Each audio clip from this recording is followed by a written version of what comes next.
കുറ്റിക്കാട്ട് അമ്മയെ ശരണം. ഫെബ്രുവരി 22 ഞായർ, ഉത്സവം 4-ാം ദിനം. രാവിലെ 5 മണിക്ക് നിർമാല്യ ദർശനം, അഷ്ടാഭിഷേകം. ഉത്സവത്തിന്റെ 4-ാം ദിനത്തിൽ രാവിലെ 8:15 അമ്മയുടെ തിരുസന്നിധിയിൽ സമൂഹ പൊങ്കാലയാണ്. ഈ ദിനത്തിലാണ് നാഗദൈവങ്ങൾക്ക് 100 പാലും കൂട്ടും പുള്ളുവൻ പാട്ടും.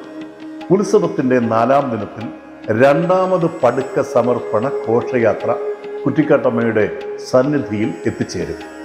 കിഴക്കനേല മാടൻകാവ് നവഗ്രഹ മഹാദേവ ക്ഷേത്രത്തിൽ നിന്നും കിഴക്കനേല ശ്രീ ഗുരുവായൂരപ്പൻ ക്ഷേത്രത്തിൽ നിന്നും ആരംഭിക്കുന്ന പടുക്ക ഘോഷയാത്ര സമർപ്പിക്കുന്നത് കുറ്റിക്കാട്ട് ആർട്സ് ആൻഡ് സ്പോർട്സ് ക്ലബ്ബ് കാസ്കാണ്. രാത്രി 7:30 കലാപരിപാടി ആരംഭിക്കും. ബിജിൻ ദേവ് ആൻഡ് തീർത്ഥ അവതരിപ്പിക്കുന്ന സാരമതി മ്യൂസിക്കൽസ് എന്റർടൈൻമെന്റ്സിന്റെ വയലിൻ ഫ്യൂഷനാണ് 4-ാം ഉത്സവ ദിനത്തിലെ കലാപരിപാടി. അമ്മയെ ശരണം.